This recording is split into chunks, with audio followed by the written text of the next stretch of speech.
In the previous video, we looked at some of the makeshift fortifications the Soviets made out of old obsolete vehicles. However, some of these fortifications would use tank designs that were still in service like the T-26 and BT light tanks. Today, we examine these BOT fortifications. Hello and welcome to another Tank Encyclopedia voiced article. I'm your host, Tony, and today I will be covering part 2 of the BOT tanks of the USSR, old tanks that were repurposed into static defense positions. If you like our videos and want to support us, please consider donating on Patreon or PayPal. All of the funds will be used to improve future Tank Encyclopedia content. Any help would be greatly appreciated. The T-26 was a licensed copy of the British Vickers 6-ton tank. With over 11,000 built, the T-26 would be a mainstay of the Soviet armored forces and the most numerous tank built in the interwar period.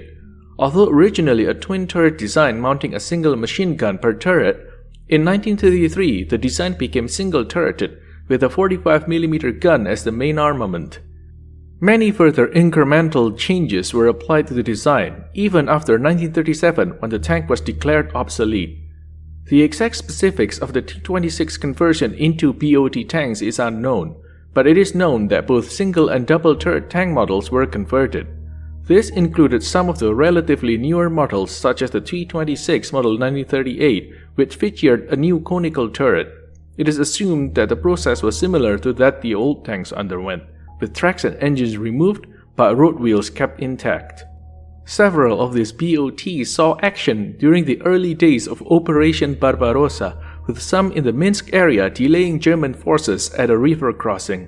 Alongside the BOT fortifications, T-26 turrets were also repurposed into more traditional bunker positions. These bunkers typically had a concrete base upon which a turret was mounted. These were called PTOTs or anti-tank fire points. The T-46 was a potential tank design intended to replace the T-26 in Soviet service. The basic design was very similar to the T-26, but the chassis was enlarged and a vertical spring suspension similar to that of the BT series replaced the old suspension. A new turret was designed which mounted a 45mm main gun, as well as a coaxial and rear-mounted TT-29 machine gun. Some models also had a mount for a KS-24 flamethrower unit. Despite the increased weight of 13 tons, armor remained unchanged at just 13mm.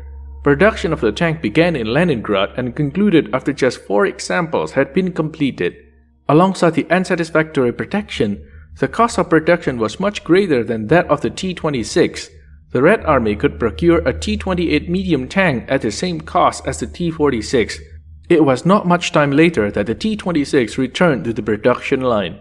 The prototype and production model T-46 were rounded up and sent to the NIPT range for disposal, except for a single prototype, T-46-5, which would be renamed T-111 and assist in future medium tank design research.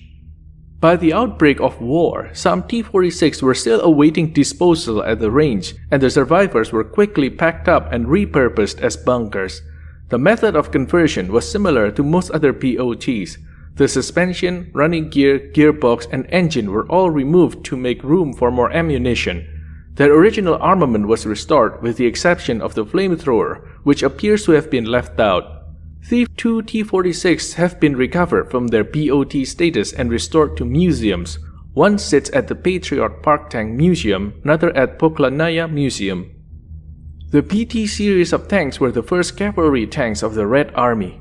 The original design was a licensed production variant of Walter Christie's M1931 tank with an indigenously designed turret.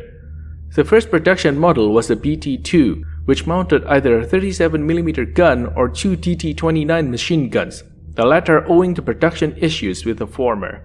After just 600 BT-2s had been produced, production switched over to the new BT-5, which mounted a new turret carrying the ubiquitous 45mm gun.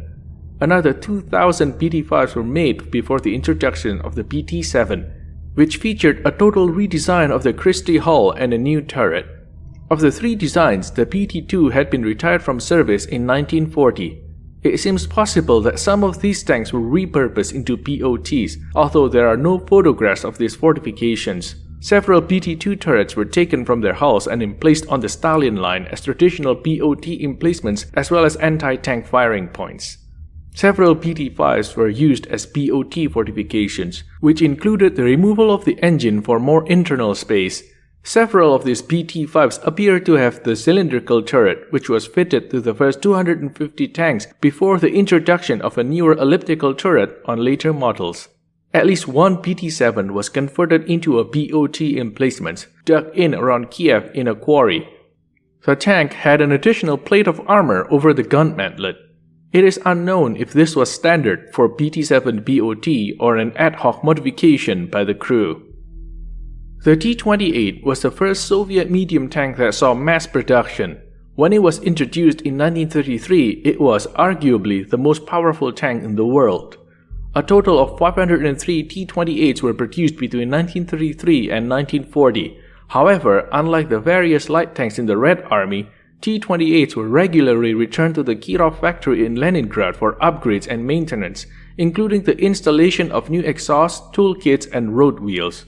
Because of these upgrades, the majority of T-28s were still in active service on the eve of Operation Barbarossa, and only a small handful were converted into BOT fortifications.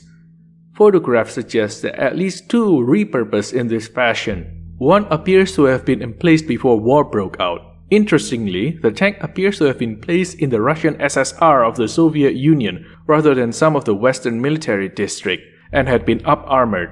The second vehicle was a wartime conversion and was emplaced along the Leningrad front in the winter of 1941 to 1942. There may have been a few more T-28 BOTs on the Leningrad front, but there is no solid evidence of these.